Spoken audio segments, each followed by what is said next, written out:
Shabbat Shalom. What a week it has been. Mix of so many different parts. Firstly, the pride and the happiness, seeing the resilience of the students. So proud of them.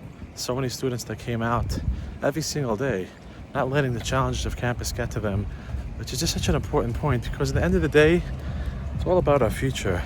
What could we do to help the students realize, in the face of everything, we are strong and we are who we are? And I have to say, from Chabad with hundreds last week to every day this week to the Shuk night, I'm very proud of the students. To the other parts of the week was the challenges, dealing with what happened last Friday and another time this week. Those that are trying to intimidate us, those that are trying to hurt us. It reminds me of a story that I shared with the students actually last Shabbat. My grandfather shared this with me. My grandfather of blessed memory, Tiechtel, he shared with me as a young boy, teenager, in the city of Piščany in Slovakia. When the Nazis came in, they wanted to intimidate the Jewish community. So they took him as a son of the Rabbi and his brother, and they made them march down the streets with signs. And these signs were disparaging to the Jewish community. And they figured, what better way to intimidate them, intimidate the community? And the rabbi's kids were walking around, and he was walking down with his brother, and his head was down. He was feeling not good about it. And his brother looked at him and said, why are you looking down? So why are we looking down? Look at us. We're walking around with signs disparaging and people throwing things at us.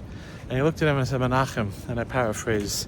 He said, we can't control people outside of you think of you, but you can control what you think of yourself.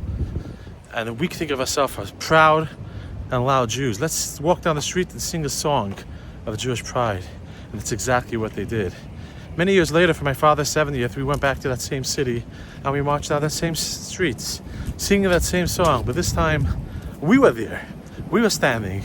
And we marched right to the city square where there's a park where they dedicated to my great-grandfather who was killed in the Holocaust.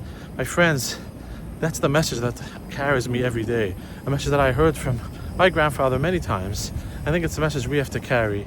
No one can control what you think of yourself. The outsiders, negative people may think that they could think negative of you, but you can only control what you think of yourself.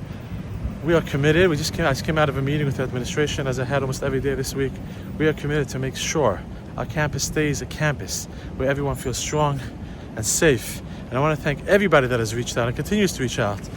We're just at the beginning. We're going to continue everything we could to double and redouble our efforts for a proud and loud and strong Jewish campus and Jewish future.